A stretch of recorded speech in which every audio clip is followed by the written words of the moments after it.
Salam sejahtera Malaysia, terima kasih kerana menonton video-video dalam channel ini. Sebelum kita mula, jangan lupa untuk tekan tombol subscribe, share, like dan komen. Let's go! Salam sejahtera dan salam perpaduan kepada seluruh rakyat Malaysia. Berita panas hari ini dipetik daripada Malaysia Kini bertajuk Pendakwaan mohon 7 pertuduhan terhadap Muhyiddin dibicara bersama. Berita penuh.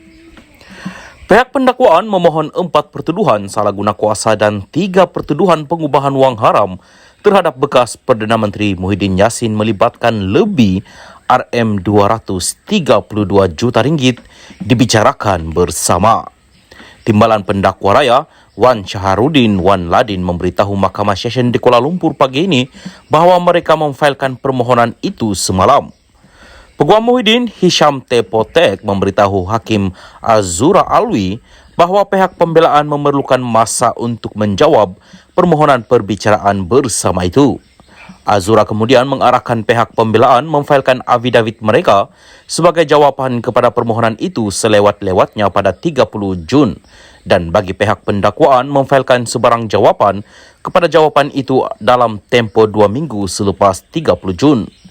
Dia juga menetapkan 4 Ogos untuk sebutan kes memandangkan 2 permohonan Muhyiddin belum selesai di Mahkamah Tinggi di Kuala Lumpur.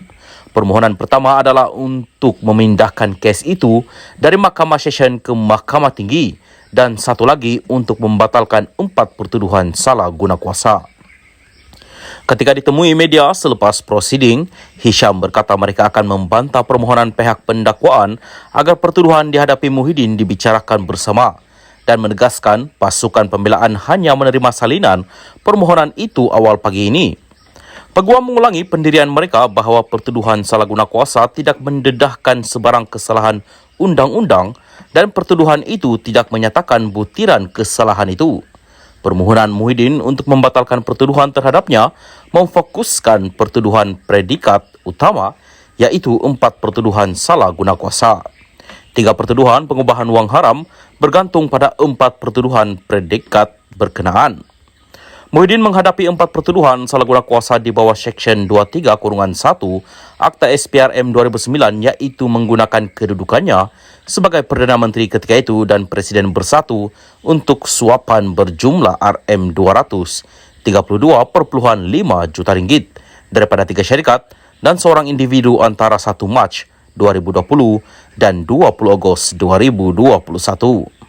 3 syarikat itu ialah Bukhari Equity Sendirian Berhad, Nepatris Sendirian Berhad dan Mem4 Sendirian Berhad, manakala individu terbabit ialah Azman Yusof.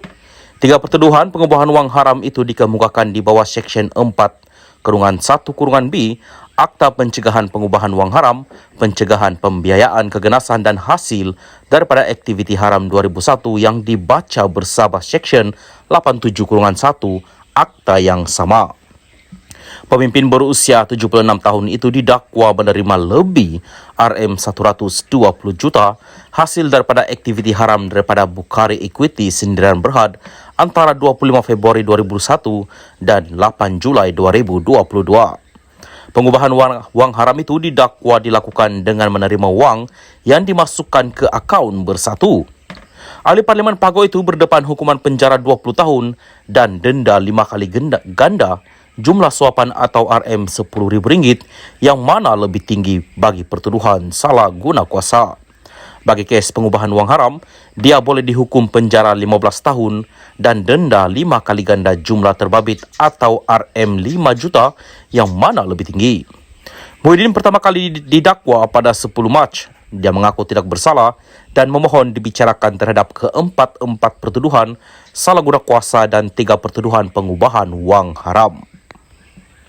Salam sejahtera dan salam perpaduan kepada seluruh rakyat Malaysia. Berita panas hari ini dipetik daripada Malaysia Kini bertajuk Datuk Roy, pegawai SPRM didakwa atas kesalahan berkait anak Muhyiddin. Berita penuh. Seorang ahli perniagaan dikenali sebagai Datuk Roy dan seorang pegawai SPRM dihadapkan ke Mahkamah Session di Kuala Lumpur pagi ini atas 2 pertuduhan rasuah yang melibatkan dakwaan dorongan supaya anak bekas Perdana Menteri Muhyiddin Yassin tidak direman Suruhanjaya anti rasuah itu. Datuk Roy yang nama sebenarnya Muhammad Hussein Muhammad Nasir dan Muhammad Rashidi Muhammad Said membuat pengakuan tidak bersalah dan meminta dibicarakan terhadap pertuduhan mahkamah. Mereka didakwa bersama-sama secara rasuah meminta untuk diri mereka atau bagi mana-mana orang lain suatu suapan wang tunai berjumlah Rm400.000 daripada Siti Dalena Berhan 47 sebagai dorongan untuk tidak menahan reman Fakhri Yassin Mahyadin semasa siasatan pihak SPRM.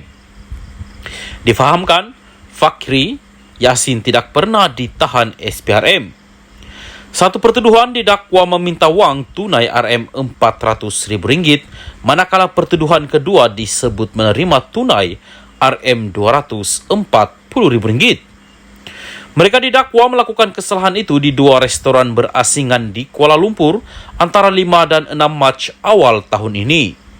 Jika sabit kesalahan bagi mana-mana, dua pertuduhan di bawah Seksyen 16(E) Akta SPRM 2009 dan boleh dihukum di bawah Seksyen 24(1) Akta yang sama, maka Hussein 53 dan Rashidi 42 boleh dihukum penjara maksimum 20 tahun, denda tidak kurang 5 kali ganda jumlah yang terlibat dalam kesalahan atau Rm10.000 yang mana lebih tinggi.